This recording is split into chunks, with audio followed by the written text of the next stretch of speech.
live. Oh, I'm here with Sonny Wilson, aka Papaw. How you doing? I'm doing great. It's a beautiful sunny day here in Atlanta. Perfect day. I'm here with my grandson. Couldn't be any better. There you go. This is your first podcast, as I understand. My first podcast, so give me a break. I'm surprised Rogan hasn't called you yet. Yeah, give me a break too. This is only my second, so pardon me if I'm not very good. Oh, I think you'll be great. Well, first off, I want to thank you for taking the time to actually be on the podcast, especially since it's your first time. I'm honored to be asked to do it. I want to thank you for having my dad and being a part of that, because without him, I probably wouldn't be here, you know? There's a good chance of that. Yeah. And I'm honored that he's my son. Yeah. He's been a good son, He's a good dude. great companion, good friend. Indeed. I agree with all those things. So I'd also like to thank you for taking me to all those baseball games. That was the another years. thing that was my pleasure. Enjoyed all of them, especially the ones you won. Yeah, there was a good amount of those, but I mean, yeah, so a lot of people obviously that are listening, and like I told you, there's going to be millions of people that listen to this, so so don't be too nervous, but of those millions of people, most of them probably don't know that you took me to like 90% of my travel baseball games. Me and you with me in the passenger seat listen to music on my headphones while you're just driving an hour away, Driving, right. like a real piece of shit that I am. But, you know, I wanted to start at the beginning. I wanted to get you to just kind of talk about growing up, born in Texas, raised in Texas. What was that like? Well, looking back on it, I was born in Houston, Texas in 1940, October the 28th. I was born at my parents' home on Enid Street. And my grandmother, my mom's mom, lived with us, which I didn't know at the time. And when I was a youngster, a little baby, I got pneumonia. And the doctors thought I wasn't going to make it. And my grandmother used some thing called a mustard plaster back then. And they put that on your chest, and it does something for your lungs or something. Mm-hmm. Anyway, obviously it worked. Yeah. And 83 years later, 82 years later. Yeah, it worked. And she was a great grandmother, a wonderful person. And so I grew up in that area from 1940 to 1952. My dad at this time had never owned a home. He bought his first home in 1952 out off south of Houston. Nice. On the way to Galveston. So we moved out there in 52. I was 11 years old. I had two brothers. And of course my mom. And we moved into this little house. It was right across the street from the golf course. And it was, I had what I consider a wonderful, young life. Me and my two brothers were taught that if we wanted money when we were old enough, we had to work for it. So when we were really before our teen years, we would go around and cut yards or trim grass or pick up trash for people or do whatever we could. We had a paper route we'd use on a bicycle, and then on the weekend we would sell newspapers at a Shipley's Donut place on North Main Street. I don't know if that's everywhere, but I know it's in Texas. Shipley's is the best donuts I've ever had in my life. 100%, hands down. So that was interesting. We had some interesting conversations and fun. Some smart guys would drive by and stop and say, "Hey, you got a Houston Post newspaper." They had the Chronicle and the Post. And we say yes, and the guy would take off and would lean on it. We thought that was kind of rude. Yeah, But, looking back on it, pretty funny though. Funny. Yeah, sounded like something I would have done, I guess. Yeah, sarcastic. That's definitely not in your nature. Yeah, but we had a great deal.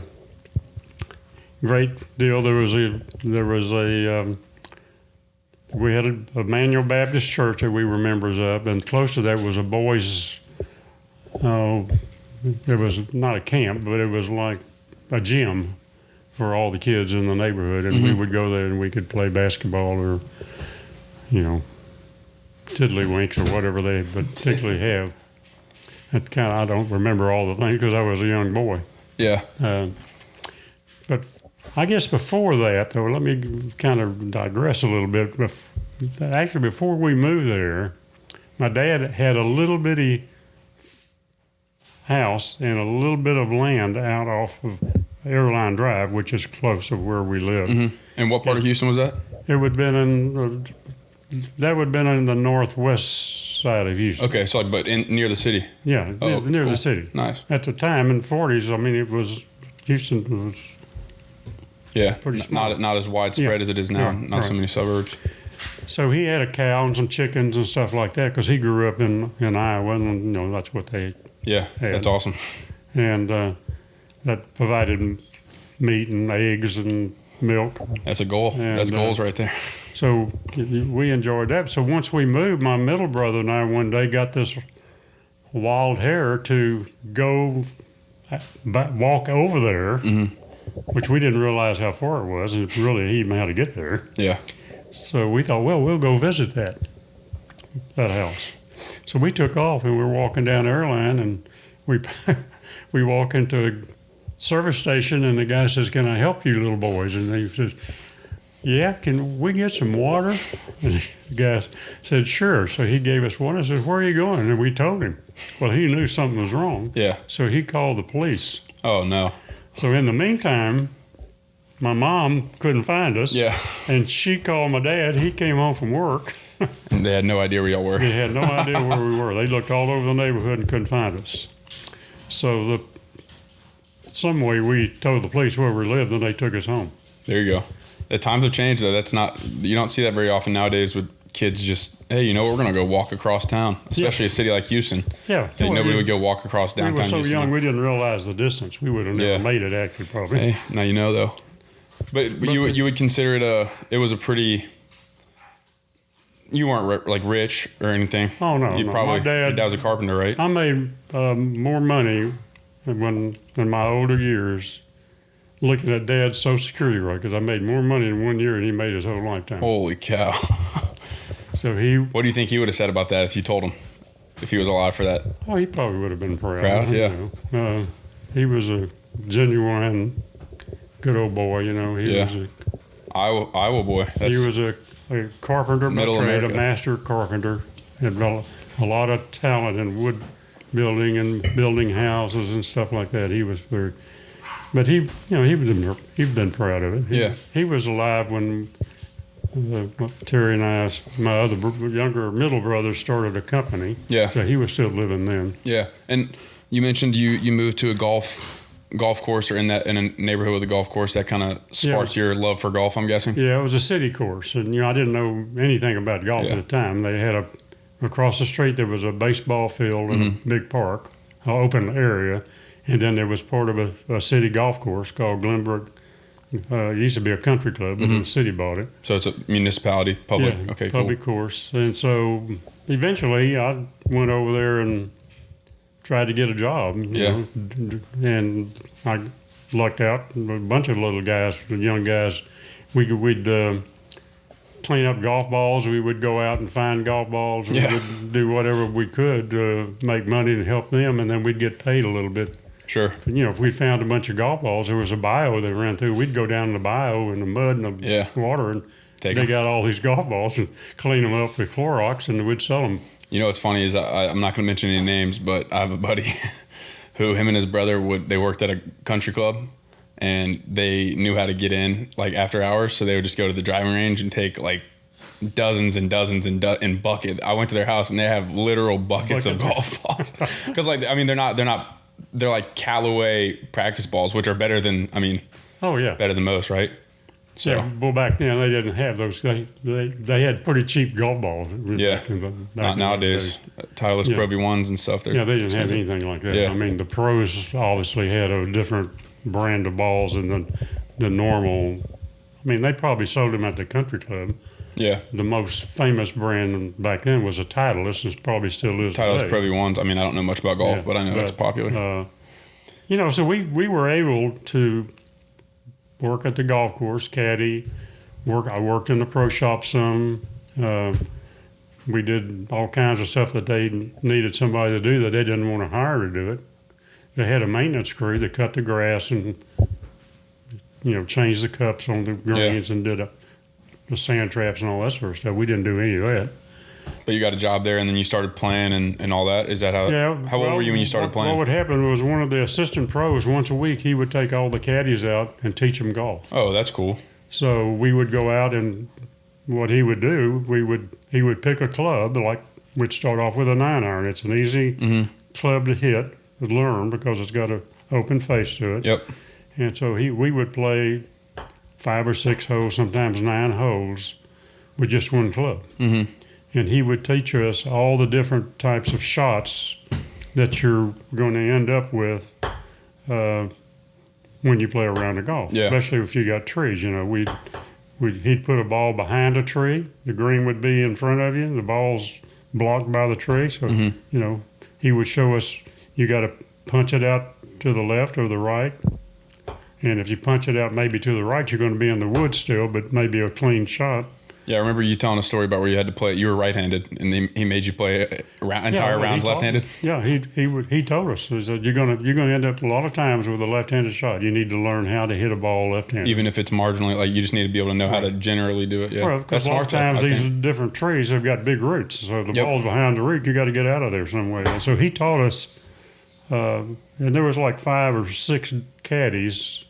That didn't work every day, but they were there, and so he taught us all how to play golf, the different shots. That's very nice of him. That's pretty cool. Yeah, it was cool. His name was Al McMichaels. He was a great guy. And the pro was a guy named Nat Johnson. He was a cool dude that had a Cadillac convertible, and he had a lot of girlfriends. He wasn't married. You guys probably looked up to him at that point. Well, maybe not now, but all the at golfers and everybody were all envious of Nat because he'd come up there on when he'd come in with his Cadillac, and his girlfriends would show up. And then how's this happen? Yeah, funny. Kind of makes you want to be a golf pro. Yeah, exactly. That's a good way to get you in the game. Yeah, you played that throughout high school, and you shot in the 60s at some point, right? If I remember correctly. Yeah, there's a couple of times I played. I didn't have a that great of a handicap. I played on my high school golf team, and we played city, other courses in Houston against like Reagan or Lamar High School, different schools. We'd have tournaments once a month, and so you got a lot of you meet a lot of different people, played a lot of different golf courses. You get a lot of experience. And you can watch a lot about golf is watching what other people do, the kind of shots they hit, how they emulation, do it. Right? And so you try to practice over, just emulate what they're doing. But I didn't win any golf tournaments back then, but I had fun doing what I was doing. Yeah, and then obviously high school, or maybe not obviously to everybody else, but you went to high school, and then right out of high school, what'd you do? Well, when I turned 17, I was in high school. I knew my parents didn't have money to send me to college, and I wasn't good enough golfer to get a golf scholarship as much as I wanted to. And I had a good friend that lived in a neighborhood that had joined the Navy. And he came home from boot camp or something, and he had his Navy uniform. Mm-hmm. And I thought, this is cool, because my dad and my brothers would always watch these old war movies. Oh, yeah.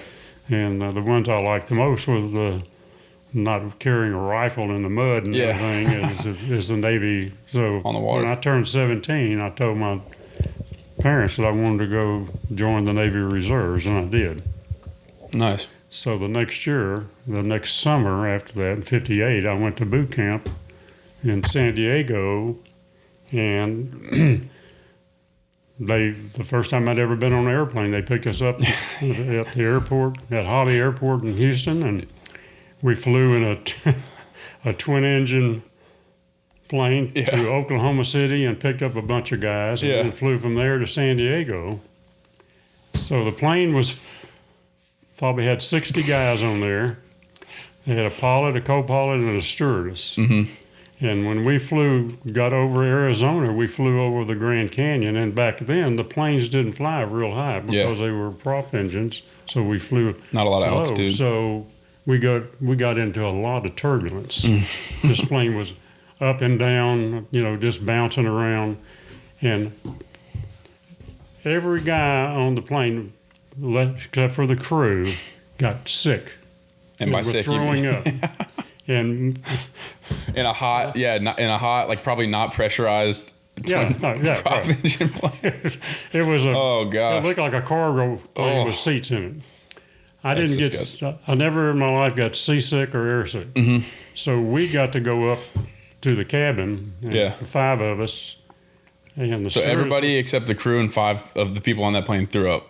Right. That is disgusting. All the other guys That threw is up. disgusting. So we kind of made a joke of it. Well, hell, if they get sick on an airplane, what are they going to do when they get on a ship? Because that's worse. Yeah. And anyway, we got to stay up there, and the poor girl that was the stewardess, she would, every 15 minutes or so, she would go back and spray the plane for the odor, and then she would come back up. So bless her heart. Yeah, bless her heart. So that was we looked back at it after we got to boot camp. We all kind of laughed about it, and another learning experience in life. Yeah. So you joined the Navy, and then hopefully the camera can see, but you're wearing your USS Howard D. Crow, which was a ship that you were on. My dad got you that shirt as a gift, and I think that's probably one of the coolest things. When I joined the reserves, the first summer we went to boot camp. Mm-hmm. The next summer, there was the DEE Crow was a destroyer escort in World War II, and they had it stationed in Galveston as a reserve ship. Mm-hmm. So on weekends... See if you can push that a little closer. At weekends, we would... one weekend a month, we would go down to Galveston, get on the ship, and we'd go out in Galveston Bay or out in the Gulf and do maneuvers with other ships and other airplanes and doing stuff. So there we learned what are we going to be qualified to do in the Navy? What is going to be our role in the Navy? So they tried me as being a helmsman. And so what you do there is you go up on the bridge, and the captain's on the top level, and you're steering the ship and using the controls for speed and all this sort of stuff. And so that's what that was what my goal was, my role. So you'd be out there, the captain would say, go to 090, and he give you a certain number of knots of speed, and you do the controls, And so that was really a lot of fun. It was interesting. Other guys were ordnancemen. The destroyer had depth charges. So we would do some of that training. I never really was involved in that because I wasn't an ordnance, but I was on the ship when we did it. And they had what's called a hedgehog, which is a depth charge that they shoot off the side of the ship for further range out. So we would do that training. On most ships back then, I don't know about today, if the conning tower where I was located got damaged, you could go to the back of the ship down in the hold, and there was a steering mechanism back there that you could steer the ship with.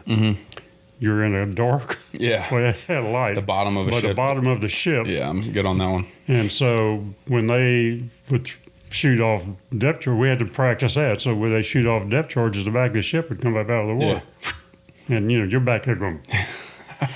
But it was really fun. It was it sounds like a good time. Great experience. Do you have, you've told me a couple of them, but the one that comes to mind is when one of the training things, y'all had to jump off like a 50-foot cliff or whatever and tie your pants or something like that underwater. When we got to boot camp in San Diego, that's one of the things that you go through all sorts of stuff. We went to Camp Pendleton and did rifle training with the M1 rifle. Not that you carry those on the ships. But just so you know how to shoot. Sure. So we went to Camp Pendleton. We were trained on how to shoot M1 rifles and different kind of ornament. At the Navy base in San Diego, they had a big, huge swimming pool, and part of the training was you on a ship, you get hit by something, the ship possibly could sink. You got to know what to do, right? So what they did is they had this 50-foot, I think it was maybe a 20-foot tower that you climb up, and you're fully dressed, You have to jump off, cross your legs, and jump off so you don't get this impact on your crotch area. Yeah. And you jump off, and while you're underwater, you got to take your shoes off and your pants off, tie the legs into a knot, and come back out of the water. You bring them up over your head to get air in them, and since they got water, they'll hold air for a while. Yeah. And then that's a floating device. So you had to do all that before you came up for air. Yeah. What'd you do with your shoes? Do you leave them down at the bottom? Yeah, you just leave them there. They'll fish them out. Yeah, that's awesome. So, that's pretty cool. And the pants, with the pants, you got to tie the knot. So you would, well, a lot of guys would be surprising. You would be actually amazed, and I was, that probably half the guys didn't know how to swim. Yeah, they want to be in the Navy. Yeah, they were, most of them were probably from up Midwest or someplace, and they never had really been swimming where they had to. Like a pond or something, maybe a pond river. like that. So what they would do, these guys would be in the water thrashing away, thinking they were going to drown. Well, they'd take this long pole out there so they could hold on to it, and they would try to climb that pole to get back to the shore. Yeah. They would push them back in the water because they wanted to teach them how to swim. I mean, if you're going to be in the Navy, you got to at least know how to swim. Well, the deal was, if you can't swim and you can't learn to swim, you're out of the Navy. Yeah, understandably so. I mean, that's kind of, that kind of a prerequisite, That was interesting. And then the other interesting thing is we went through this deal. One thing, we went into a building, a one-story building, and a line, and you think, well, this looked like a chow line, except it wasn't. It was where they had a gas, or whatever they called it back then. I can't remember the term they used, but you would go through and you'd have a gas mask on. You'd get up to this, one of the officers, he would take your mask off, and you're breathing in this gas. And you got to hold your breath, and you got to walk through this little trail back out the building. Yeah. And you don't want to breathe. Yeah, because then you're going to be breathing in this gas. So we had to do that, and we had to do it 3 or 4 times. Yeah. Well, unfortunately, they didn't tell anybody this, but I shaved the night before. Oh, gosh. And so my skin, or the morning of, and so my skin was kind of, raw from shaving. Well, that gas gets in, and my face was just burning. Yeah, like hot sauce in the eyes. My eyes were and they still do I mean, I've seen video. There's one that went viral relatively recently about some Navy SEALs on, I want to say, like San Clemente Island. Part of their one of their phases is it's tear gas training, essentially. Mm-hmm. And somebody saw a video, and basically I think they made them sing Happy Birthday while they're getting exposed to it, because then you have to breathe in and out. And people were like in an uproar that, how could you do that? Like, how could you train them? That's so that's hazing. That's hurtful.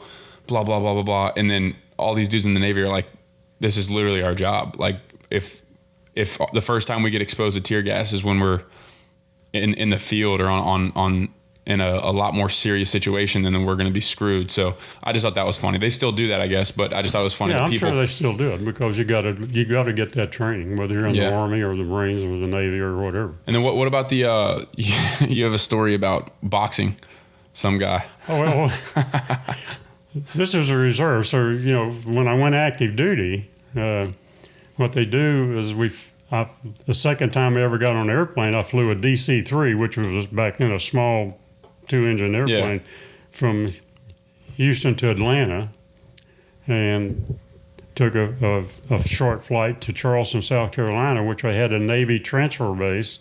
And what they do there is they evaluate your strengths and your weaknesses so they can decide where they want to send you, where's you going to do your active duty. And they go through all kinds of stuff. They go through typing. Can you type? Can you, have you ever shot a rifle? You ever been hunting? They just want to know what your skill level is. So the day I got out, they put me on another airplane. I didn't know where the heck I was going.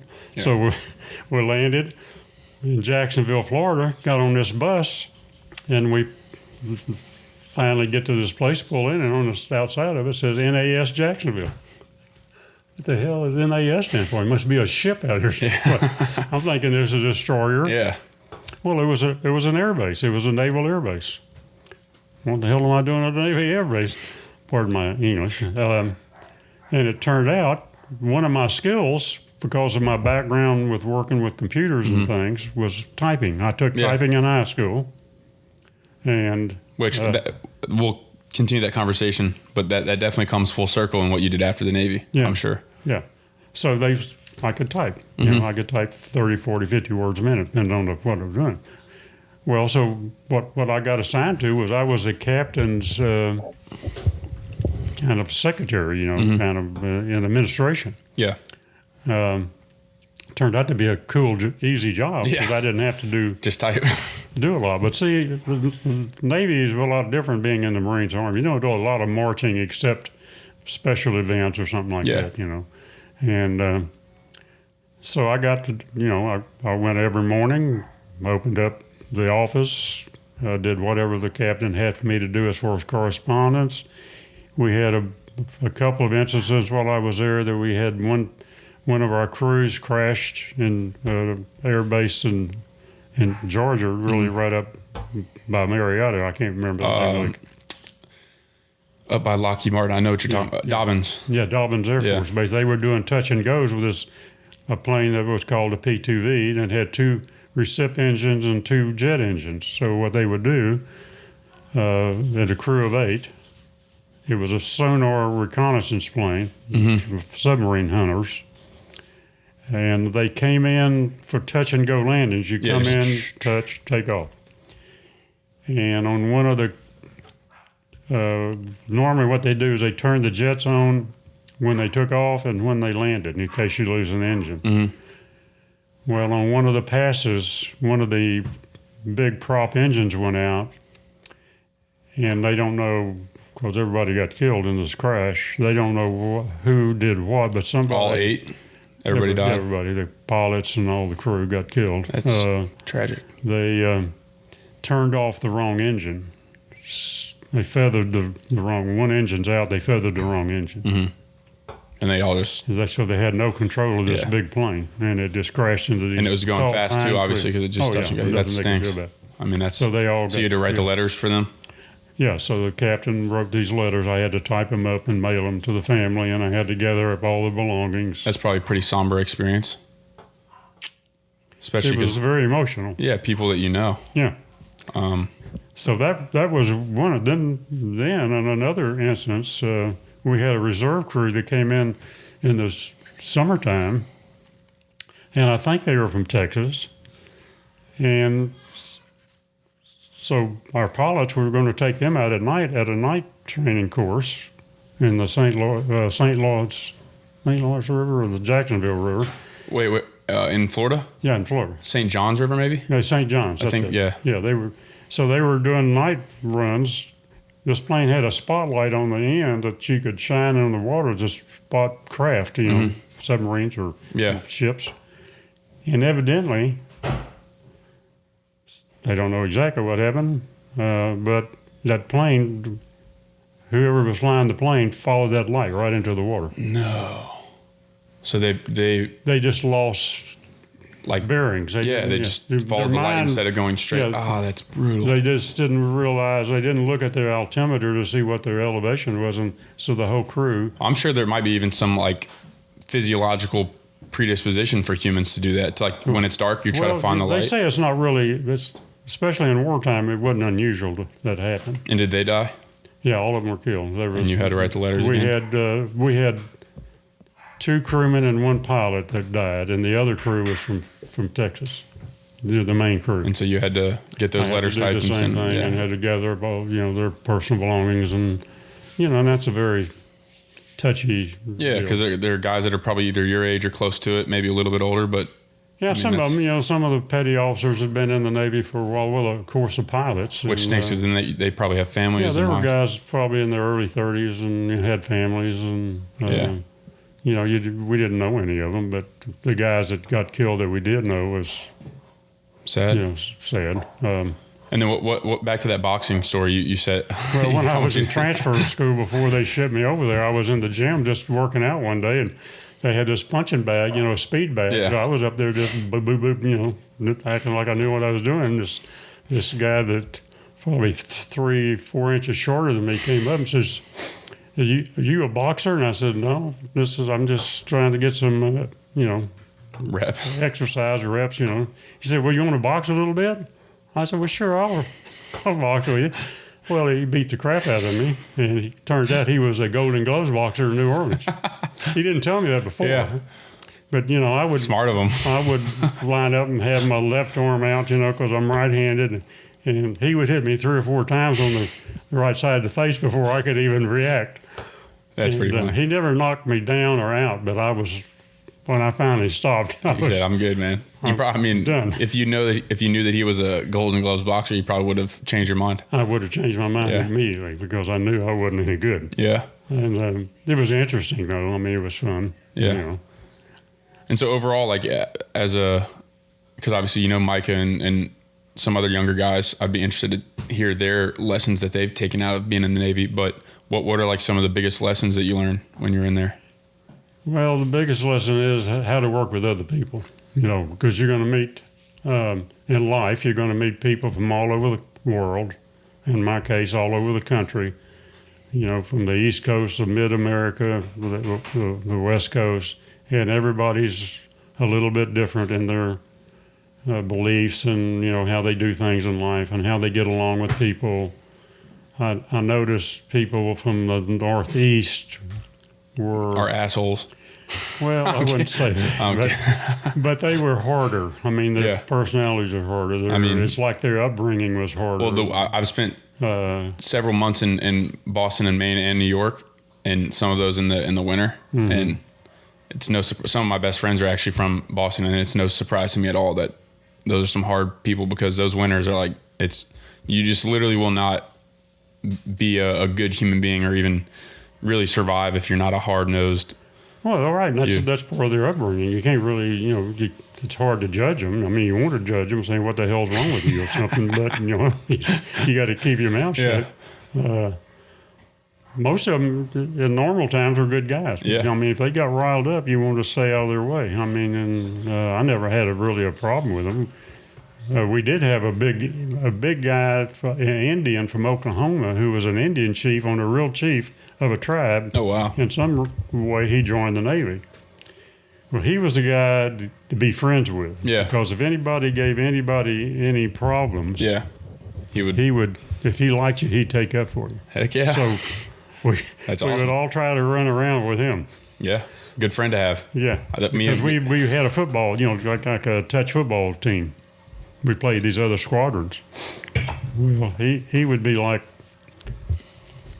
the guard or the tackle. We just run behind him or something. Let him figure it out. Yeah, because he wouldn't put up with much bull from anybody. Yeah. So lesson number 1, working with people. How to work with people. Any other lessons from the Navy? Well, there's so many. It opened my eyes to not really, when you meet somebody, criticize, what their life was like or what they're going through or how they react. Try to be their friend, and that's what I try to do is get to know them and be their friend and learn from them to see what their life was. I would relate what I did in my family. It's just learning when anybody in any military branch is going to run into this problem. You see it in movies. It's true in real life that there's a lot of skirmishes, a lot of fighting sometimes going on because some guys are really hard-nosed and you have no patience, and you just have to watch and be aware. I had one fight in the Navy when I was on the summer cruise on the DE Crow. This guy said I took his clothes off of his bunk bed. We had bunk beds down below the lower level of the ship. I didn't touch his clothes because I was 6 inches taller than him, so they wouldn't have done me any good.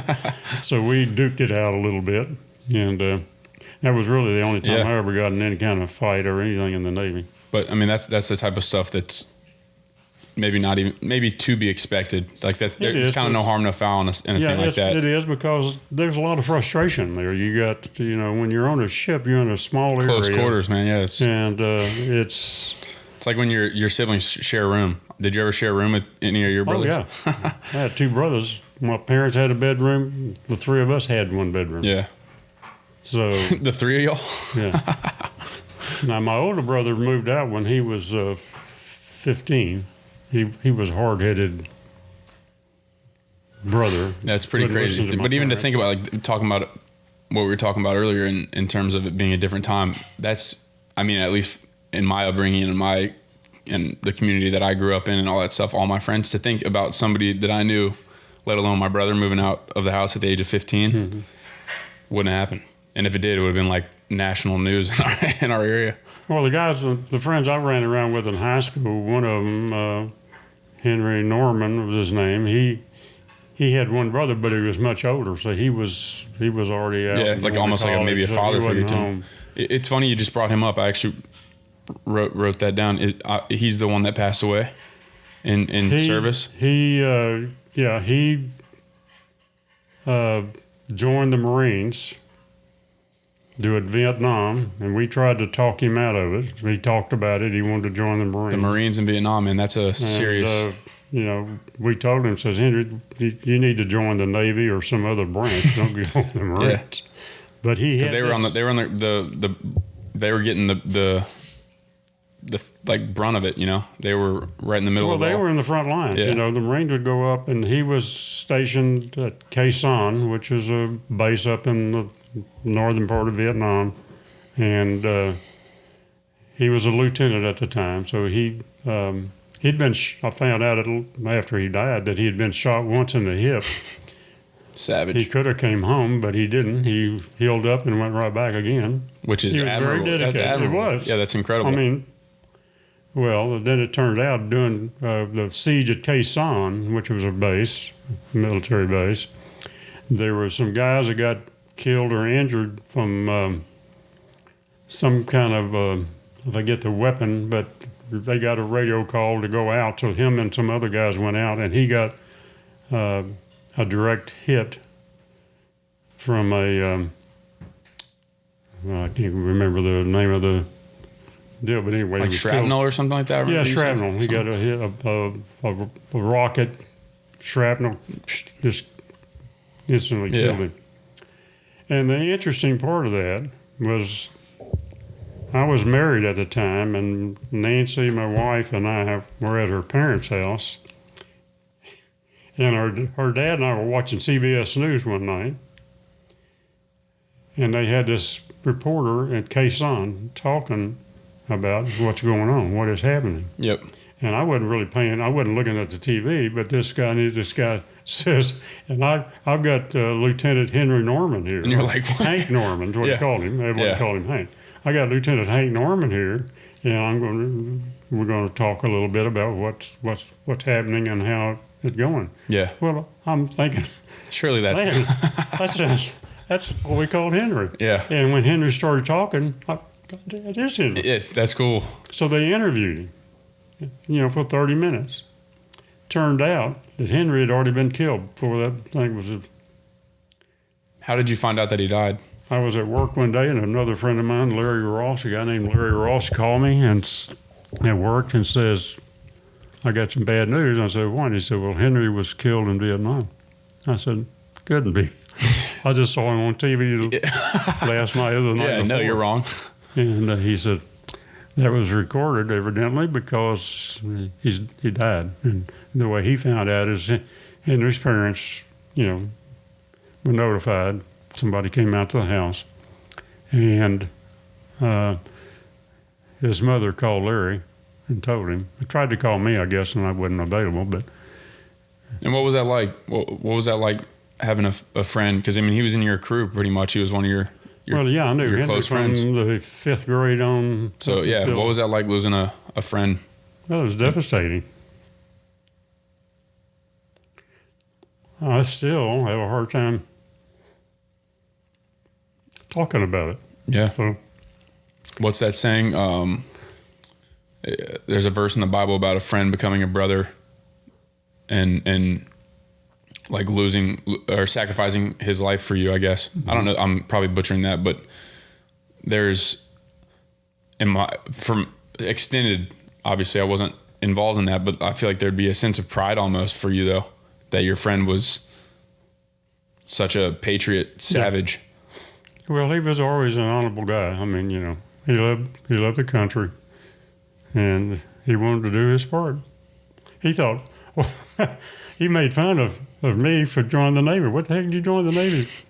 Come get some serious action in the Marines. Yeah, I don't know about that. So he went to college, but he got a scholarship for football. So he sounds like he was just an all-American dude. Yeah, he was a good kid. So football scholarship, lieutenant in the Marines, and then one of your good friends and passed away. I had one other friend from high school, a guy named Floyd Patterson, volunteered for Vietnam, and he was a gunner's on a helicopter crew, and they got shot down, and he died. There was only two guys I knew from Milby High School, but there was a lot of guys from Milby that had got killed in Vietnam. Yeah. But probably the class before me or after me, you know, I didn't know them personally. And how many of your friends, I mean, you could use a percentage or just like a general number, how many people that you ran around with joined a military branch out of high school or after college or anything like that?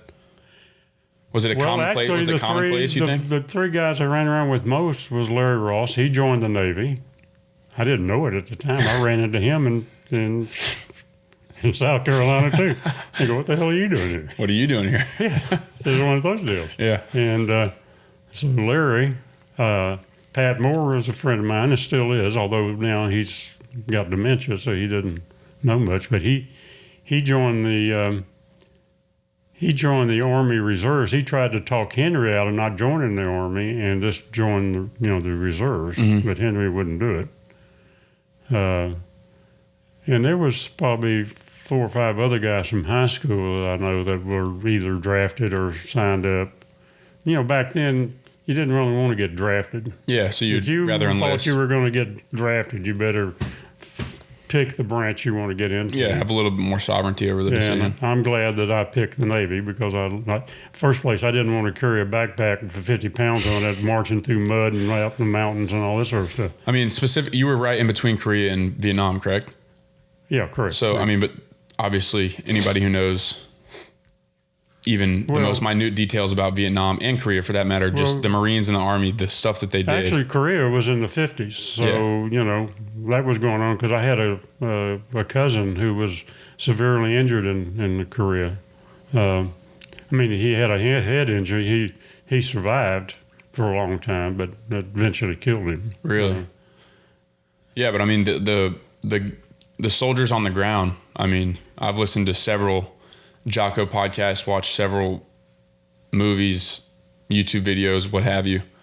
The stuff that they went through in Vietnam specifically, just like your buddy Henry, as a Marine in Vietnam, I can only imagine the things that he had been through and seen even before he was killed. Well, when my brother and I owned a computer company, we started a computer company with another friend in the 70s, and we had a customer that he would lease computer time from us. And he was telling us stories. He was part of a special forces in Vietnam. And he said we would go out by ourselves and on reconnaissance. Mm-hmm. We might be gone for 2 or 3 weeks. And they didn't have tents. They had ammunition. In the jungle. In the jungle. And he said we had K rations, a bag of K rations and stuff to eat, but you had to find stuff to eat off the land. Yeah. He said I would be out in the rain with a tarp over my head, hiding behind a tree with my rifle, and we would see Viet Cong coming by, and you had to be just totally completely still, no noise, nothing. Because they're probably like 1 or 3 deep, and then Viet Cong's probably got tens, dozens, or hundreds, maybe. There's some story in one of the Jocko podcasts that I listened to. I think it's John Stryker Meyer. He talks about they later found this out using some intelligence. It was a group of a handful, maybe 2 handful of Special Forces SOG guys, and they were running away from 3 divisions of Northern Vietnam. 3 divisions. This is his words, or maybe it was 3 divisions, which is like tens of thousands of people, if I'm not mistaken. Right. Divisions are big, yeah. And they later found it out through intelligence, I guess, that it was like 5 or 6 special forces guys running away from like 20,000 Northern Vietnamese. So it's like, you can only imagine and this is actually part of the crazy story. It's not my story to tell, but it's insane, just the stuff that they did. They had claymores obviously back then, which I think he said there was like 5 to 10 second fuse, and they were using those to keep that's how close the Viet Cong was, or the NVA was. They were setting off these 5 to 10 second fuse claymores and then running just to get a little bit of distance from these people. So that's how close they were. 5-10 seconds is not a big clip when you're sprinting, So yeah, this guy, his name was Bob. He said, I'd be behind a tree or in some brush. I've got a camo kind of a tent thing on what you could see out the front, but you got a thing on so you can't see your face real good. They would walk within 10 feet of you. They'd walk by within 10 feet. You just got to be sitting there as quiet as you can. Don't move. Don't breathe loud. Don't do anything. But like that, you can't even. There's just no way for you and I or anybody who hasn't experienced that to understand how absolutely, utterly terrifying that is. To have somebody because that person and every person that they're with wants to kill you and mutilate you, and you're 10 feet away from them, and if you make the most minute sound, you and all your friends are dead. Yeah. That's... Well, dude, that's looking incredible. back at that after all this, well, especially after Henry, I got killed, and thinking about all that, I was just thankful that I joined the Navy. Not that if I'd have been in the Army or the Marines, I would have done the best I could. Yeah, absolutely. Wasn't my goal, but most... every branch of the military has some situation where you're in danger. You could, at any moment, you could be killed. If you're flying a plane, a lot of planes crash because of mechanical error. Probably as many of them crash because of human error. And then getting shot down too. That's... Yeah, so there's all kinds of things. We were... One of the good things that happened was I got these platoons or groups. My VP 16 was the name of our company. We got sent to Sigonella, Sicily, which is a NATO air base, for 6 months. That probably wasn't bad. And so that was right outside of a city called Catania, which was one of the large cities in Sicily. Might even be the biggest city in Sicily. And so, we were there with a bunch of Italian people, very friendly, very... Sicily during World War II was really a beachhead. It had a lot of... Yeah, people the armies coming from the North African campaign. The Germans were coming down, and then the American forces came in from the south and going up to kind of pin them off. And that's how... There were houses there that still had shell holes in them because all of the houses were stone. Oh, yeah. Have you ever seen Godfather? That's... Yeah, right. You look at God, that's the way it looked. That's the way it looked. That's crazy. And so that was a pretty interesting... I enjoyed that. That sounds awesome. I started smoking because of being in over Italy. there. Well, the deal was I didn't smoke before. Yeah. But we could go to the PX and buy 2 cartons of cigarettes a month, and if we could get a ride to town with a cab for a pack of cigarettes instead of spending money. Yeah. So that's all. I smoked a little bit, but I saved. So you'd give the cab driver, "Hey man, if you take me to town, I'll give you this pack of cigarettes." Right. Pack of cigarettes. That's Italy, sometimes I guess. 2 packs, and you tell them, I'm going to be here meet me here in 2 hours, and another pack coming back. So it was good for them. It was good for you too. You don't have to spend money. They drove like crazy people. I don't know if you've have you ever been in a turnaround where you come in a couple of roads coming in and you got a circle and you got to circle and merge. Well, they have a lot of those. No red lights. You think they don't care much. Am I going to survive this? Yeah. The first time I thought, my God. Maybe I'll walk. But sounds nice though. That was great because I got to do a lot there. Mount Etna is still an active volcano. We went up, a couple of buddies drove up, rented a car, drove up there, and it's continuously shooting lava. That's crazy. Not on the whole mountain, but mainly the north side of the mountain. Well, let's just say this: there's worse places to be spending however many months with your friends than Italy, to say the least. Right. Well, we went to this one town on the way up there called Taormina, and it turns out it was a kind of like, you ever heard of Cannes, France, the movie? They have a movie festival every year. Cannes, yeah. So we go up there and we go out on the beach, and we don't know beans from what's going on, you know. You know what's the saying you say? You don't know a hole in the ground from our butthole. So we're walking on the beach, and once we walk up, and there's 3 or 4 girls laying there on their stomach. Yeah. And they got no top on. And you're like, I think I like this beach. No, they had a bottom on, but it was a little bit. Yeah. I think, what kind of deal is this? How do we get them to turn over? That was our Somebody thought. throw something. That was our first thought. How do we get them to turn over? Somebody throw a rock or a ball. Throw sand at Yeah. Well, That's we figured funny. we'd probably end up dead if we did that, so we didn't do it. But, we just thought this is the coolest thing in the world for a bunch of 19 Yeah, I mean, guys, this is cool. Understandably so. That's awesome. Well, yeah. So I mean, you already mentioned it, but your time in the Navy wrapped up, and then you started a computer company. Why don't you talk about sort of your entrepreneurial? Well, what started that? I worked. My dad worked for this insurance company. He was a building superintendent, and they had a computer department. Back then we called them a data processing department. This is before mainframe computers or desktops or anything. Yeah, like computers that took up whole rooms. It was all it was all punch card. Oh wow. 80 column punch card. Way over my head. I have no idea what you're talking about. Well, I'm used to my phone, Papa. Where I just well, look it up online because you'll see it's an 80 column card, 12 columns. Yeah. So you can do alphanumeric. just data entry and stuff like that.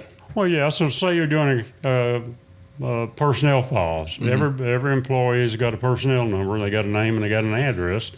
So you can take a card and you can have a card, and in the first column you maybe put a 1 in it, and then you'd put a employee number and then their name. Yeah. And then the card number 2 would be the employee number and their city, state, and address. And then it would have all their personal information on this little card. So it'd be employee number, all their data. Could be multiple cards, made that up. And you'd go right down the line. So that's one application. It could be inventory. It could be accounts receivable. It could be accounts payable. So for an insurance company, for every insurance policy, you have to have all that data collected, the policy number, the policy holder, owner, his name and address, all this information on the insurance policy. And that's back then was all punched into. We had key punch operators. There was a machine that. Well, I learned all that before I went in the Navy. And so is that what kind of propelled you? Kind of learned the ins and outs of all that processing stuff, and then did your brother work there as well? My brother worked there before I did. So then y'all just he quit high school in the 10th grade. Which is another one of those things like that. That's crazy. Yeah, like that's. He finished his education at a little private school. Well, I mean, so this is another thing I feel worth mentioning. I remember asking you where you went to college. Back in the day. I went to the College of Hard Knocks. And my little 8-year-old brain, I was like, where the hell is that? I never heard of that one. I'm like, what, is that near Texas A&M or what? Like, I couldn't figure it out. Well, that's not something I just came up with on my own because I was watching a movie not too long ago. It was an old movie, and that was in that movie. College of Hard Knocks, man. That's probably something that I probably heard when I was younger. Yeah. But I used it a lot because I thought, well, I'm not going to, if I'm going to college, I've got to get out of the Navy. Yeah. Probably get some kind of funding. But then I met Nancy before I was discharged. And when I got out, she worked for the insurance company.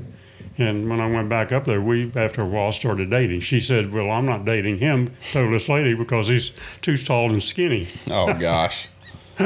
Well, I won her So over. you hit the gym. Yeah.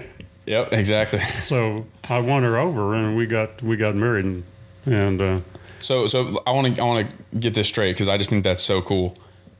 You graduated high school, went in the Navy. your brother dropped out after 10th grade of high school.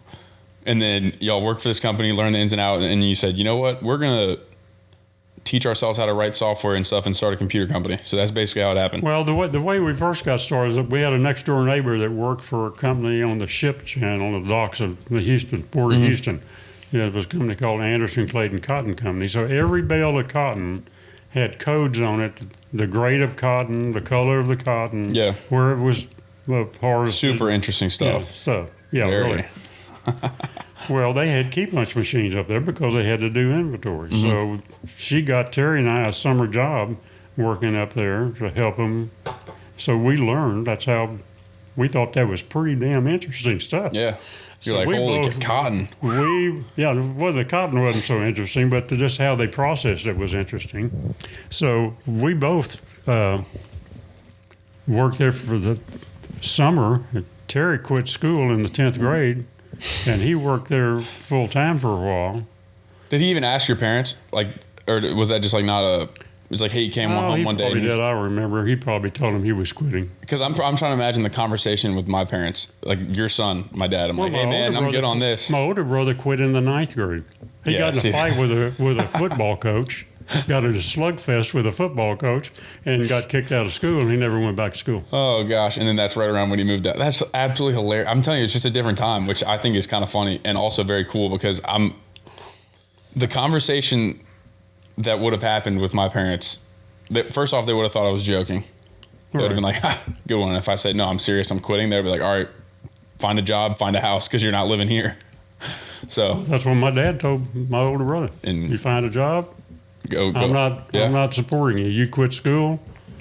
You got to do so. So Billy moved out. Wow. He got him a job, doing whatever, sheet metal shop, some way or other, working for an air conditioning company, building vents and all this stuff for buildings, you know.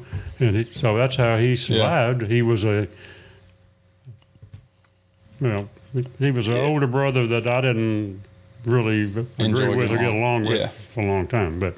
That's beside the point. But so that's what he did. Back to Terry quit in the 10th grade, and I don't remember the reason he quit, but he did get a high school diploma from the Stella McCarter Stewart private school. So he did that, and Terry was a pretty smart guy. So we both got in working in this computer department at South Coast, and we learned everything we could, and we got everything. Back then, it wasn't like a integrated computer like today. Yeah. The IBM in 1962 or something like that came out, or maybe 63 or 4, I can't remember the year, came out with a machine called a RAMAC. Random Access Method of Accounting and Control, what it stood for. So it was a big accounting machine. And it had a console. It read punch cards. It had a keyboard, so you could write code on the keyboard. Yep. It had a printer that was like a selected typewriter printer, but it was its only printer. Yeah. And then it had a big disk drive, and that was an integrated, IBM's first integrated computer. Isn't it crazy for you? Because I've never seen that. Most of the people that are going to watch or listen to this, of the millions, remember? Millions. Yeah. I've grown up with, if it was I got like an iPhone when I was in 9th grade or 8th grade, and the first one came out when I was in like 5th or 6th grade or whatever it was. Even before that, there's Blackberries, there was flip phones, there was all this stuff. My whole entire formative years, I've had like a 4K camera, a phone, an incredibly powerful processing computer and search engine device, a video recorder, all these, and it's like, it's literally, it's smaller than wallets used to be. And then you're coming from the place, you have that now, you have that phone, and you have a watch with a screen on it. But the first computer when you were 20 years old took up like entire rooms, right? Well, it would be bigger than this. Which is take up most of this first floor. How crazy is that? It's literally the entire first floor of this house. You had to have special air conditioning because it had vacuum tubes in it, so it put out a lot of heat. Yeah. So you had to have special air conditioning. That's crazy. You had to have. It didn't need to have a raised floor back then, but I think we did have one to put the cables under the floor instead of walking on them. Yeah. because they had big cables that went from one computer, and you don't want to step on one piece to the other. It had a disk drive that was this big around, and the way it accessed the data, you could put something in. On a disk drive, everything's got an address. Is that what IP address like? Yeah, well, it's kind of like an IP, but it's got a location address. Okay. So when you write a program, you know where you're storing the data. Oh, okay, gotcha. What location on the drive it is. So if you access it with a program or a deck of cards or whatever, the arm would go up and shoot and grab the data and come back. So it was like a mechanical machine. Right. Just like that. I didn't know that. Boom, so it literally there would be a card that would get a certain location, and then the data would get back to that arm, and the arm would just grab it, put it in. The arm would go get it off. It had a big round disc, about that big around, so everything was magnetized, had an address, everything on the drive. Oh, I did not know that. If you look it up That's at some point in time, you can do a little research on your phone. Just look up a RAMAC or your early computer data storage. That's what it was, is data storage. Instead of we still use key punch machines and punch cards to load the data into the machine because you didn't have the keyboards or monitors, like desktops, to put the data in. Sure. So that's where we started. We had that machine for 3 or 4 years. And then Honeywell came out with a much better machine. And they're still around. And we tried that. It never got as popular as IBM. IBM was always, the top of the line in mainframe. That's still probably the case, but Honeywell's still a pretty successful company. Honeywell is a very successful company. They do a lot of different stuff. Yeah. But we didn't, the guy that was a DP manager didn't like it because he didn't like the language, the programming language, and the techniques you had to go through to write the programs, to store the data, to access the data, to print the data, and all the things you have to do. Because working for an insurance company or any company, you print reams and reams of paper. Yeah. Reports, paychecks, all kinds of documents. All that's printed out from the mainframe computers. And so luckily we were on the first line. Then IBM came out with a second machine, was a 1401. And that was a new language, a new programming language, called assembler language. Well, they didn't have what's called a compiler, where you could write it in general language, in English or something, and this compiler would compile that into machine language. So at first, when we got that, we had to write everything in machine language, but it had tape drives, disk drives, big disk drives, that big around. That's crazy. Now they're like, now they're just like the compression, the SanDisk card on this. Yeah. Okay, here's another question for you. It's 32 gigabytes, and my phone is like 256, or maybe even more than that. How much storage did I think my dad was telling me about, like the computer. Didn't y'all have a computer one time that was like 1 megabyte or one? Well, we had some of 64. Starting off with the first computer we got. Had 64 megabytes of disk space. And how big was it? It was big. It was an IBM 360. So think it was 64 megabytes? That's a fraction of the amount of. I don't know. That's just fascinating. And still, even then, even as they progressed, you still had these mechanical arms that would go grab the data and bring it back, and then it would present it to you, and then you could have a program. But luckily, there was a bunch of brilliant people working for IBM and these other companies like Honeywell and all these other big technical companies that these guys were, they were scientists, guys that they were great at engineering and design, but they had, on a personal level, they had zero personality. I mean, they couldn't normally they couldn't carry on a normal conversation with you. They would just be. Well, they didn't think that way. They always thinking like a scientist. They're thinking about you'd see them sometimes. They'd be going like this. So all that said, all that kind of laid out. What was the catalyst for you and your brother and y'all's friend to create your own company, like to take the entrepreneurial route? Well, what started that deal was we both worked for the insurance company, and I got pretty fed up working there because I didn't like the guy that was the manager. So I went to work for a company called Transcontinental Gas Pipeline, which was a pipeline company, and I worked in the DP department, and they were as bad as the insurance company. They had the mainframe computer, and they were writing in a language called COBOL, which is Common Oriented Business Object Language, and you wrote everything kind of in English, and it kind of compiled it, but you had a lot of strict restrictions. Yeah. And those guys, the programmers they had couldn't figure out much of anything. I mean, they'd write programs that you could punch all the holes out of a card, and it would read that card. Yeah. It wouldn't be valid data. Yeah. Because they didn't have any way to figure out how to make it be valid data.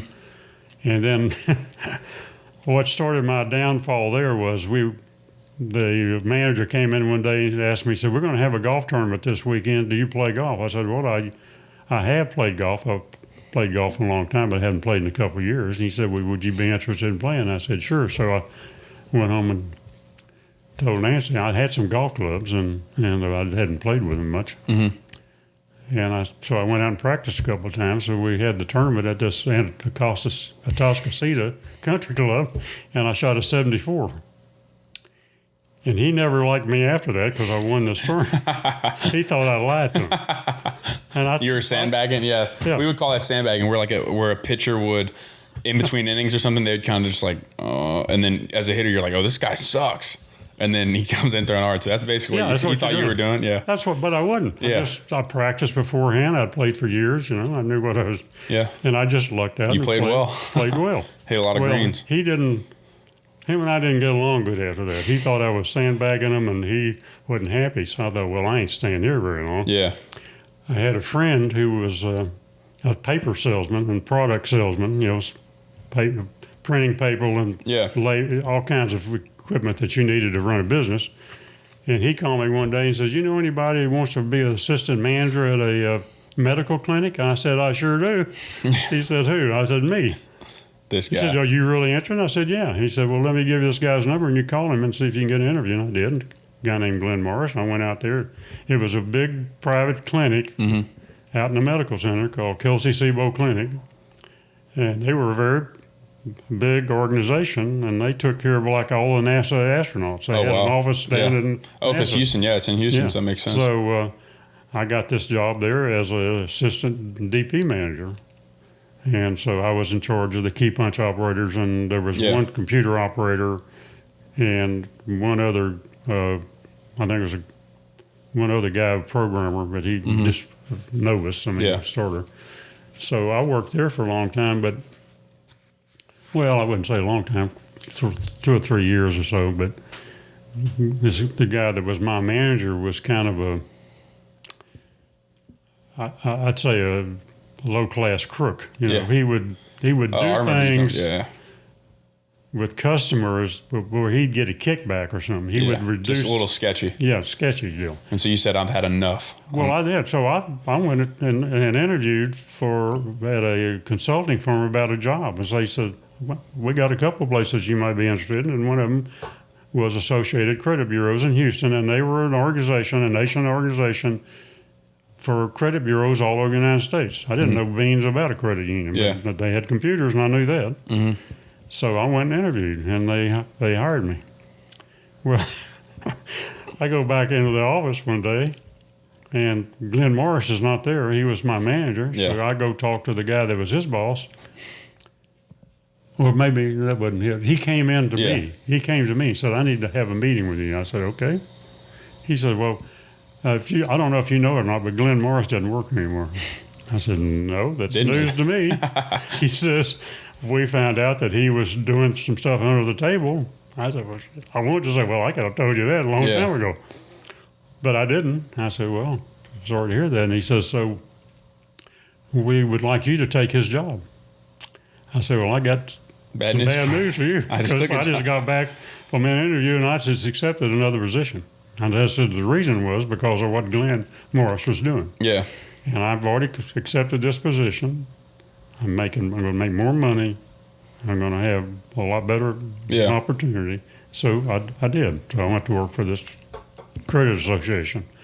And I did some traveling to different cities to try to automate credit bureaus. That's what we were trying to do, is automate credit bureaus in a computer system. Mm-hmm. And I did that for a few years. They decided to close down that division of Associated Credit Bureaus and farm it out to somebody, which was a smart move on their part, really. Yeah. And so I went to work for ITT Data Services for a while. And they was a big company out of New York or New Jersey. And I worked there for about 6 or 8 months, and there was another corporate. Yeah. Not fun. So it was at that point that you said, you know what, Terry, let's go figure something out? Well, it was not too far after that. Terry was working for this guy that had a small company doing data processing, so I went to work for them. Nice. Terry, and we hired a guy named Fred Maxwell, who was a math genius from the University. That was a third partner? Eventually the third partner. So after a while... You got to tell people. We got an opportunity to bid on a contract with a company called Service Corporation International. It's the biggest funeral cemetery company in the world, to bid on doing their processing. And we got that lead through Arthur Young, which is a big accounting firm. And we presented that to Bill, whatever the guy's name now, I forget the guy that owned this company. And he said, I don't want to do that. We're not going to do that. So we said, okay. See ya. So what we did was Terry and Fred and I got together, and we said, well, we just start our own company. And then we'll do it. So we went and met with some guys at SCI, told them our background, told them what we could do, and they hired us. We didn't have a company or anything. Actually. So Terry and Fred quit. So you guys were all three working at that company, and then you went behind the company's back to get the... Well, because we presented the bill. Did the guy know that at the SCI company? Did he know that y'all didn't have an actual company yet? Or did you guys kind of pass it? He knew what we were doing. Yeah, okay. He knew what we were up to. And can you tell, what was the name that y'all wanted to name your company? Well, we came up with this name. After we decided we could do it, we were talking with a friend. You guys are all serious. You're locked in. You're about to start a company. Yeah. The lawyer says, well, okay, we can incorporate. It's not expensive, not really expensive to incorporate. What do you want to name the company? Well, Fred Maxwell came up with it. We want to name it Fantastic and Unusual Computer Knowledge. So he writes this down. And he said, Fantastic and Unusual Computer Knowledge. Yeah. Which? F-U-C-K. Inc. Fuck Inc. He says, no, that won't work.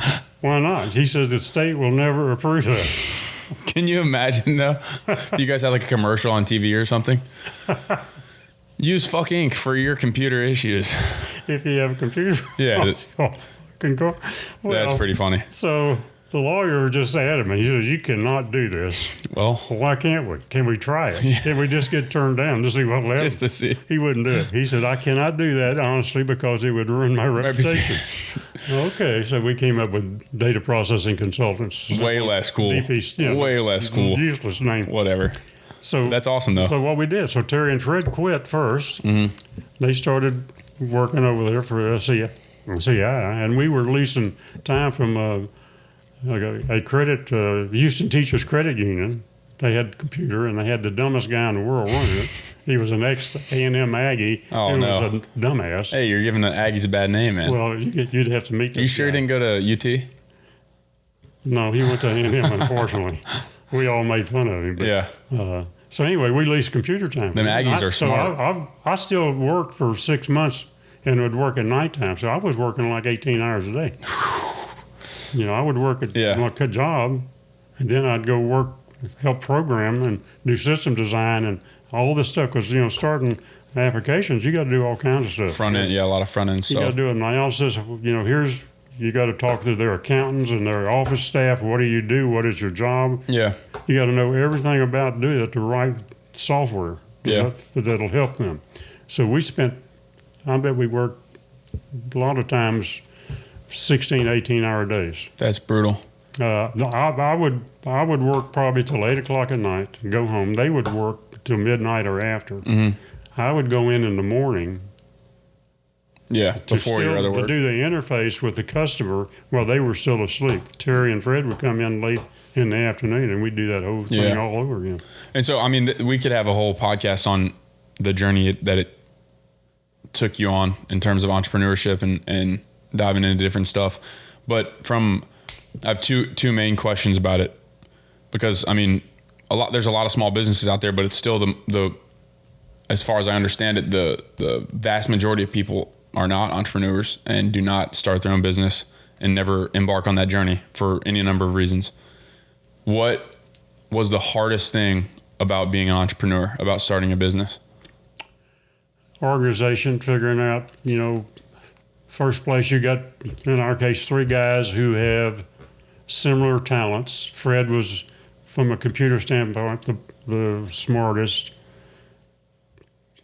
Terry was smart about organization, and I was really good about follow-up with the customer, because I could deal with customers better than either one of them. Fred was too analytical sort of like you were talking about earlier. He's always thinking in computer terms, bits and bytes and all that sort of stuff. That doesn't bode well for conversations. He was talking about. Mm-hmm. And Terry was in a different area, but I could sit down with their employees and find out what they needed, like in payroll or in accounts receivable or accounts payable or inventory, all that sort of stuff, because there's all these different applications you got to learn. It lends itself to the... And I don't have a college degree, but I was smart enough to figure all that, to read about it and figure out how to do it. Well, your biggest lesson for the Navy was working with people and how to work with people. Right. So that's one thing that 100% translates, because 3 different people, 3 different skill sets. Yeah. How do you work together to create that? So I think that's a cool answer. The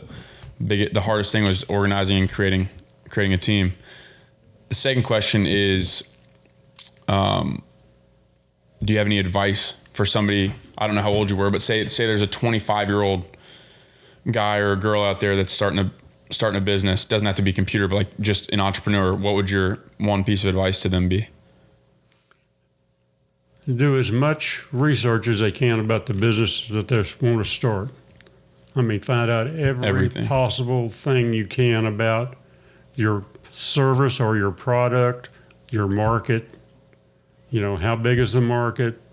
What's your competition, if you have any?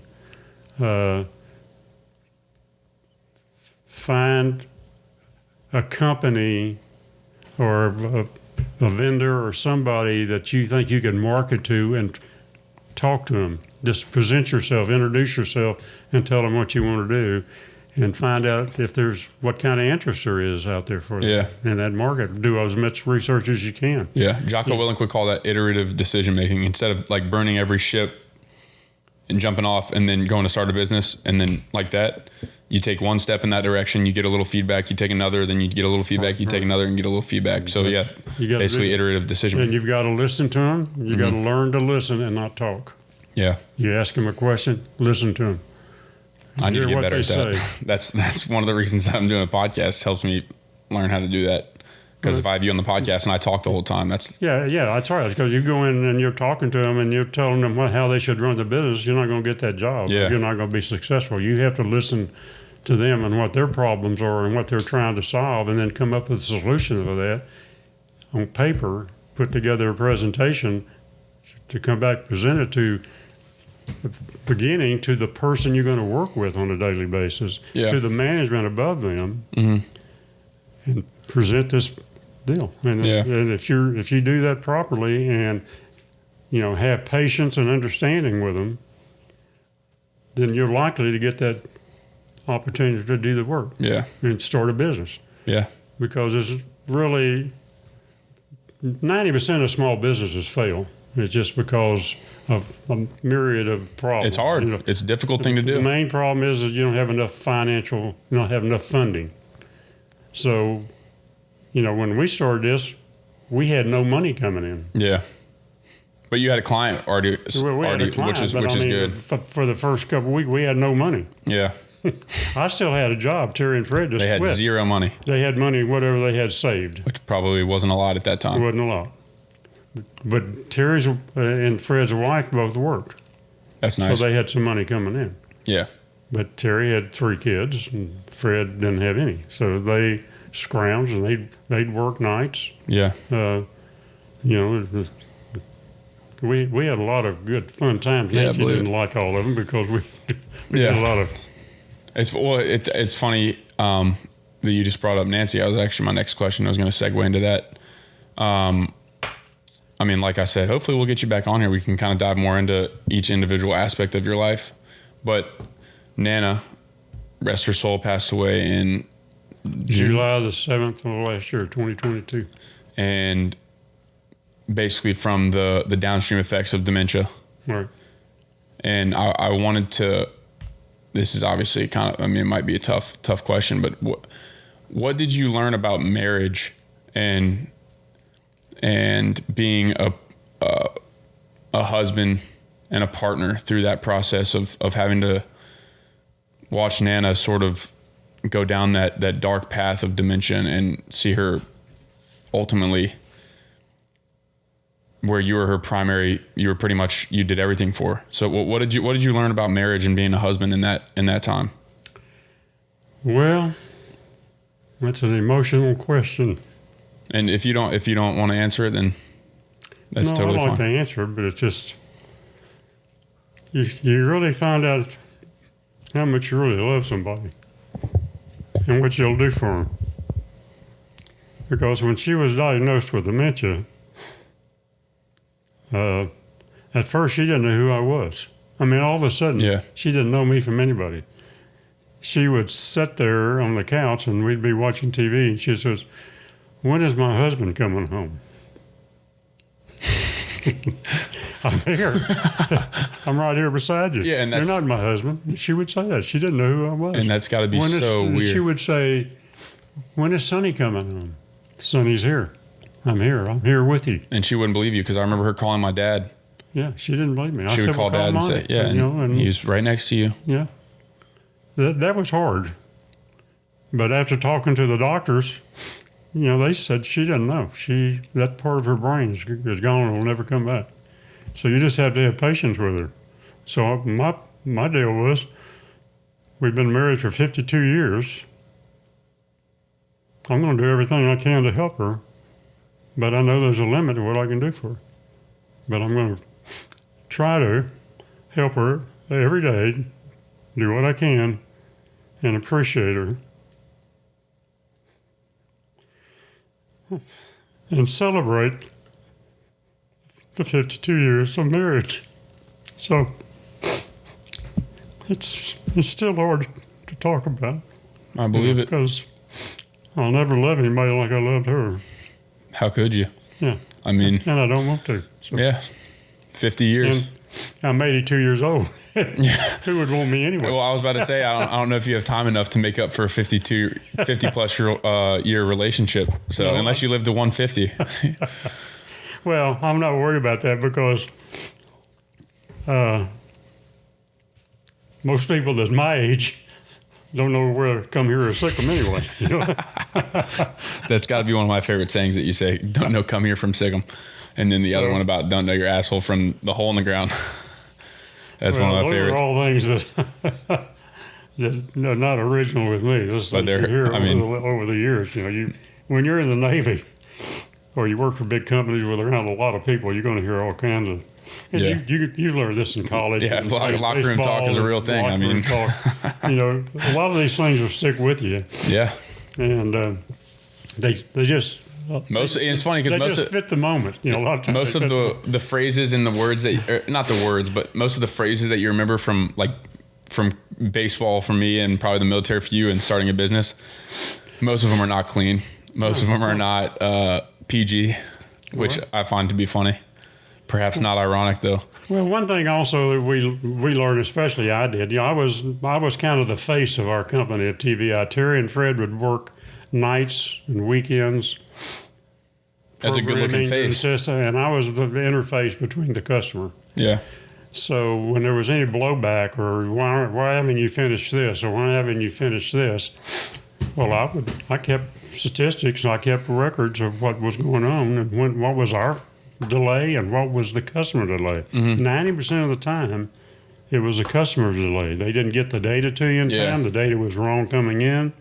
They would blame you for anything that was wrong. There was somebody that they could blame on. So I kept up, knew when we made a mistake, I always called them in advance and told them, we have a problem.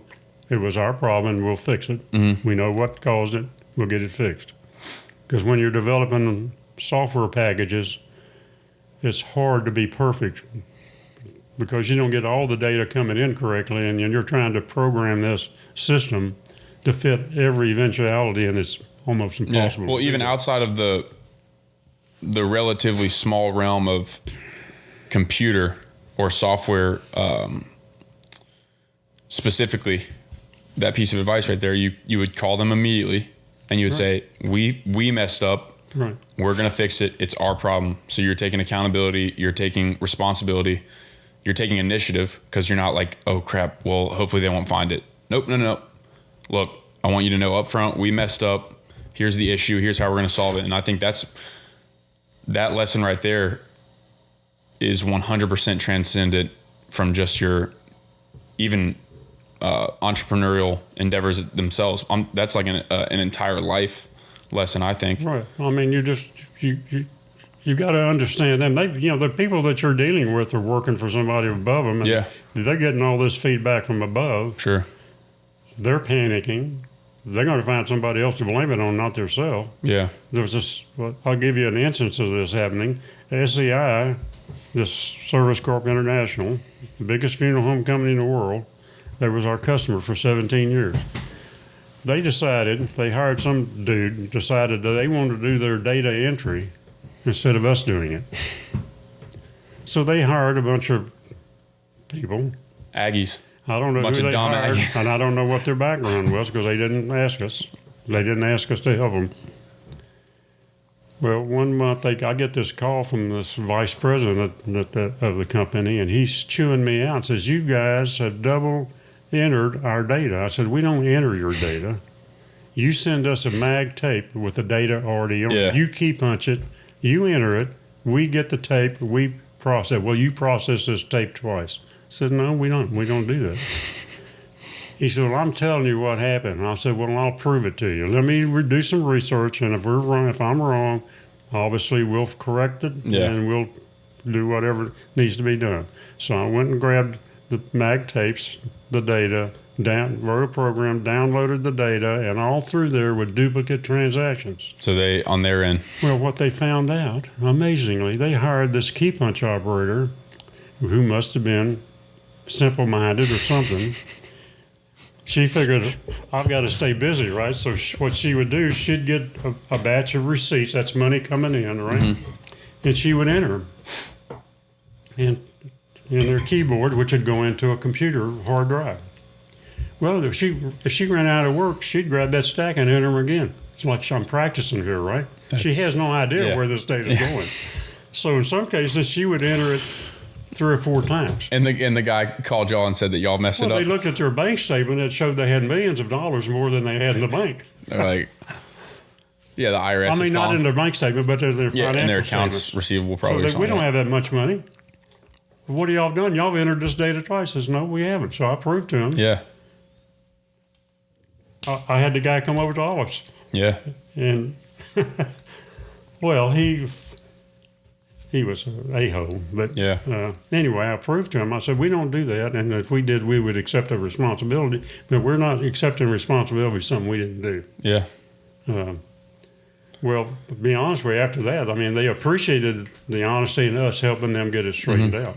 Yeah, I believe it. Eventually, they decided that they wanted to go in-house. Now they come to this another deal because they hired this DP manager, and he was going to, we'll bring all this in-house and do it, and we don't need them anymore. Because they were paying us like $50,000 a month to do all their work. Yeah. I said, okay, fine. Have fun. So Terry and Fred and I sat around one night and said, well, you know what we'll do? We'll just cut the cord with them right now. Yeah. See ya. Yeah. Are you ready to take over your processor? Go ahead. So we had a meeting with the president of the company and the DP manager and a couple other managers. And we just said, starting next, again, we gave them 2 months' notice. In 2 months, we're going to quit doing your processing. They're like, oh, Well, no, you can't do that because we're not ready yet. Well, that's sorry. You got the leverage at that point. Terry says, well, that's your problem because Here, bring that a little closer. we're moving on. We've got to find other clients, other customers, and we have a lot of prospects, so we're going to move on. So you start next month. You're doing your own data entry. You can do all your processing. Smell you. See you later. Well, Panic City. Yeah. So We'll pay you double. the next month, we get a call from the president's secretary, and he wants to have a meeting with us. So Terry and Fred and I go over there to their office, and he offers us $100,000 To stay. and $50,000 a month to continue doing their process until they got their system working. And you're like, okay, maybe we'll do it. And I mean, back then, was it in the 60s or 70s? That's probably a good amount of money. That was early 80s. So, I mean, that's probably several 80s. hundred, if not more at this point. We started processing for them in the early 70s and up until 1986 was the last year that they finally got everything over. And it turned out, we found out because the guy they hired as a DP manager, I went to work for another company after we closed. We sold our company. Terry and I sold the company, the DPC, and our fantastic and unusual computer knowledge. We sold it, and I went to work for a direct mail company. Well, after I got mad and I didn't like the owner, and they were a bunch of a-holes. So I quit and went and done consulting. Well, the guy that took over Service Corporate International, the data processing manager quit. He either got fired or quit because the same problem. Yeah. He went to work for Tabs. Something. There you go. Small world. Yeah, isn't that funny? That is pretty funny. Well, I got 2 more things, 2 more questions. The first one, I asked my dad this the other night. I thought it was an interesting question because I kind of thought about it in my own mind, and I'm interested to hear your take on it. Somebody who's lived a lot more life than me, almost 4 times as much life as me. You're going to die one day, Pep. Did you know that? Yep, sooner than later. Me too. Yeah. So is everybody listening, right? So the thought came to my mind. I can't remember where I was or what I was doing, but recently I was like, wait, I wonder if I'm going to have any regrets on my deathbed. And then I kind of thought about, I wonder if anybody that I know or that I'm close to is going to have any regrets on their deathbed. So I asked my dad, and that's the question I want to ask you. Do you think that you'll have any on your deathbed? Do you think that you'll wish that you did any particular thing or didn't do any particular thing? Do you think you'll have any regrets on your deathbed? Well, the main regret I'll probably have is this. I wish I would have, Nancy would have outlived me. I always expected that because I've had some health issues all the way back to 2000. The good ones die young. Same with Grandpa. I mean, can you believe that Linda died at least 10 years before? Yeah. She died in 2014. I mean, it's just amazing to me. Sorry to interrupt, but that's pretty... Well, and I thought, Nancy never had any serious health issues while we were married. We got married in 65, and I had a stroke in 2000. I had a pacemaker put in 2010. My heart went from AFib, created a stroke. In 2010, it went down to 30 beats a minute. And the way I figured that out is I got up out of a chair and I was dizzy and just couldn't hardly stand up. Blood pressure was so low. I got my stethoscope I had bought because I could check my AFib, and my heart was going boom, boom, boom. I thought, this is not good. This is not good. So told Nancy. We went to the hospital, and rest is history. Then the doctor says, well, your generator's running out on you. I said, what the hell is it doing? That's kind of important. He said, your heart is running out on you, so we're going to have to put in a pacemaker. That's when I got a pacemaker, because it regulates your heartbeat. So I went from, from having a stroke to having that problem, and I had 2 or 3 different procedures. I've had 2 catheterizations where they go up through your groin into your heart and they shock your heart into rhythm. Yeah. I've had 2 of those occasions. I've got diabetes. I've been taking medicine for diabetes since 1994 or 84. But look, I mean, Pat, you're 82 years old, man. You're still chugging along. Well, I'm still, I feel like I'm still in good health. Quite frankly, I told Dad this the other day. He showed me a picture of you maybe 10 years ago, and I legitimately think you look more healthy now than you did back then. Well, back then I probably one time I got up when Terry and I owned that farm. You were fat. I got up at 234 pounds, but part of it. Hey, I'm 234 pounds. You call me fat? But mine was fat, and yours is muscle. There's a lot of difference there. But I went to the doctor and said, "You need to do something about your weight." Yeah. Well, I was working a lot, drinking too much. Not taking care of myself, so I changed. I started now I weigh like 100, less than 180. And obviously, you took a long time off drinking. Not entirely, but you drastically. For as long as I can remember, you've never been a big drinker. No, I don't drink that much anymore. I used to drink a lot of scotch and a lot of beer. Gave up on the beer. I used to smoke. I quit smoking in '84. So fortunately, I mean, the thing that shocked me was why didn't I die before Nancy? You can look at that a couple of ways. If I had, what would she have done? How would she have survived? Sure. How could she had lived off of life insurance, and then it'd been up to Monty and Andy to help her, or she'd live off Social Security. So maybe it's even a blessing in a way, in a weird way. I always kind of hoped, when you look at when you're married. I mean, we're like any other married couple. We had more good times than bad times, but we did have some bad times. But I always wanted us to go together. Not that you know that when it happens, but I've never been married. Yeah. But you will one of these days. But I can imagine that would be like the best case scenario, almost like that. If that's probably the ideal scenario, would be going together instead of obviously having to bury a loved one, a spouse specifically, or a child. I imagine would be pretty brutal. A child, because I had Terry's youngest son. Yeah. Died at an early age from suicide, and that probably rocked him. And he's never gotten over that. Never will. His wife never got over it, but she died of cancer not too long after Rodney died. Rodney died in 1980, and she died in '84 of cancer. So, but either one of them never got over it. Terry, yeah, and Terry's still alive, and he will still never get over it. I mean, that's I try not to ever think about, I know I'm going to die one of these days. It could be 10 minutes from now. Same with me. I'm amazed with my health background that I haven't already kicked off, but I have. I'm grateful. And I'll tell you one thing, and then we can get into the last question.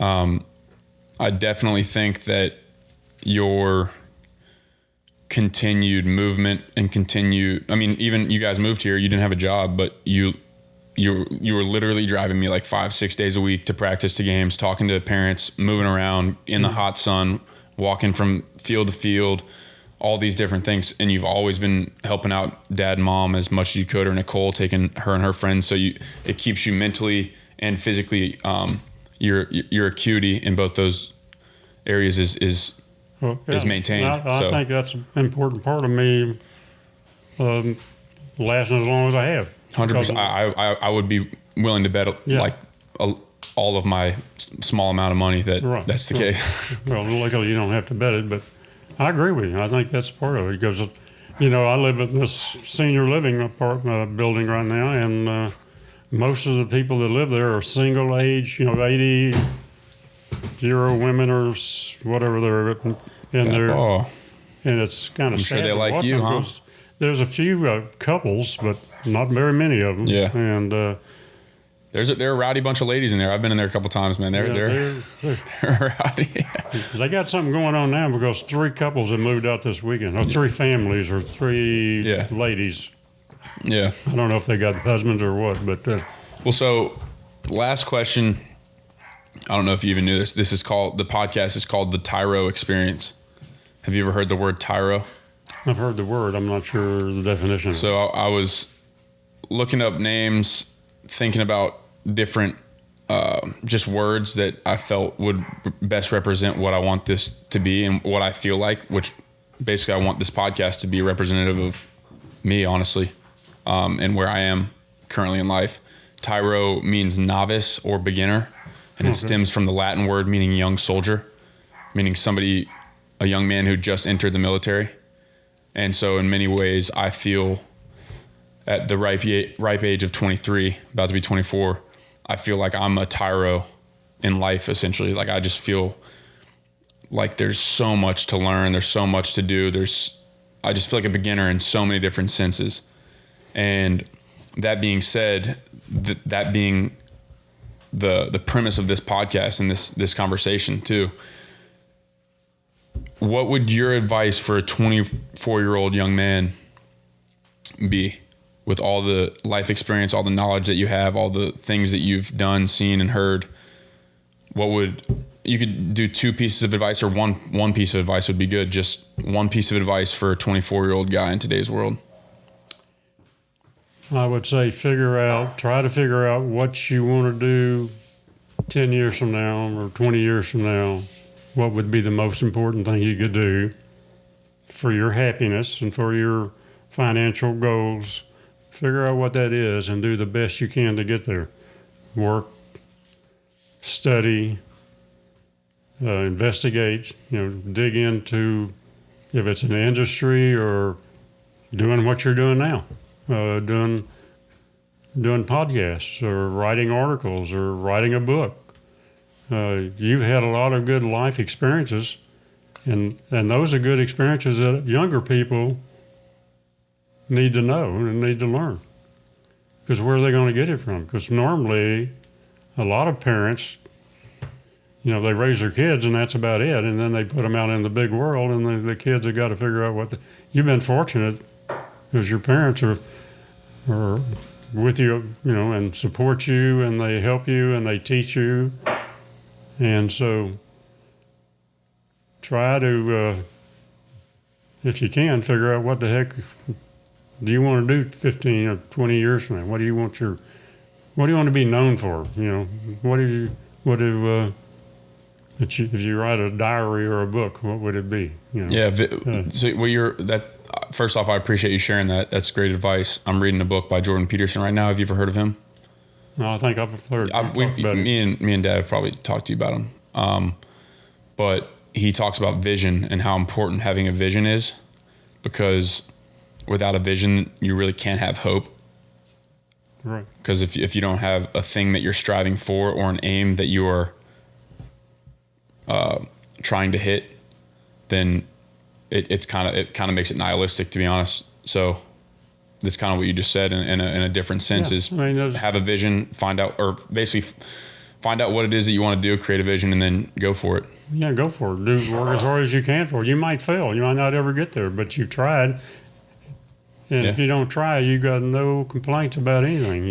If you don't try to be successful or in what other endeavor, you don't want to look down the road 10 years and say, "Oh, poor me."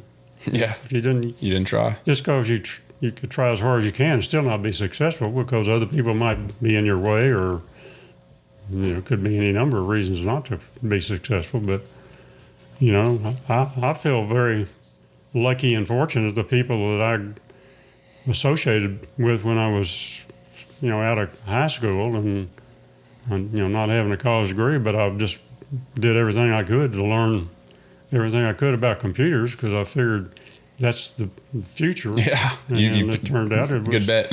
I had some really good jobs, making some really good money. I made one mistake when I was consulting with Koch Industries. They they were paying $75 an hour, and we would be up in Wichita, Kansas, and they said, you can work as many hours as you want to. So I'd work 80 hours a week. And Nancy was in Houston, and I was up there sending money home. Well, Yeah. I didn't send it home, they mailed it. Yeah. But it gave me, this is after we sold our other business, but it gave me a background and more experience. And I went to work for this friend of mine in Houston, and this lady at Coke called me one day and says, we would like for you to come back up here. Would you want to come back up here for another contract? And I said, well, I appreciate the offer, but I've got a job. I'm a vice president of a company right now, and I've got a good job, and my wife's here. And she said, well, and I said, I don't want to work again on a 6-month contract. I will never do that again. I said, I enjoyed it. She said, well, you can work as long as you want to. You don't need it won't be a 6-month contract. You can be a consultant. We'll pay you $90 an hour, and you can work as many hours as you want. Which back then, that's a lot of money. Yeah. So I was working like 80 hours a week, making $60 an hour. That's 48. Yeah. On it, a week. Yeah. And then I talked to Bill Allen and told him, I just got this offer from go back to Wichita. He said, what did they offer? I told him, he said, well, I can't meet that, but I'll do a lot. Yeah. So he did. I mean, he raised my salary, gave me a benefit package, which was really good. Yeah. Which later on, his business went to hell in a handcart, and he reneged on it. But but I had a good life, and I was here with at home with Nancy, which is and important. She didn't have to, because I figured if I go back up there, she's going with me. Yeah. Because the problem with what I was running into was I'm making the money. And she's getting the money. And she's spending it? I ain't getting the money. Yeah. I mean, I had a checkbook and everything. Yeah. But she's the one spending it. But she was lonely, and I understood that. You want to be with family. Yeah. So just spend as much time as you can figuring out what would be your goal in 20 years or 10 years or something. What do you want to do? Is it helping other people? Is it creating a foundation? Is it doing whatever? Because helping... I'm kind of doing some volunteer work, not much, but just trying to help out a volunteer organization to help people who can't afford food or medicine but that's for somebody that's retired. It's not something you can make unless you start your own company doing it. Yeah. So I just say, think hard and long about you got a lot of skills. You're a smart kid. You got a college education, more than, master's degree.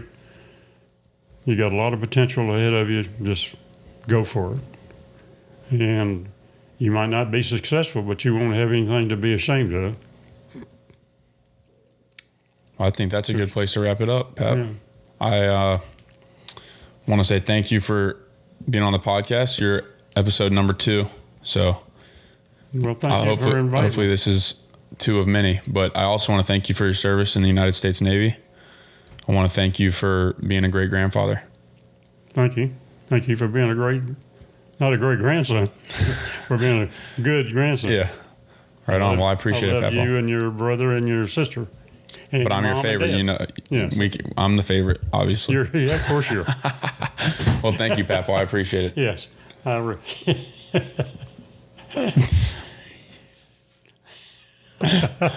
you. I love you.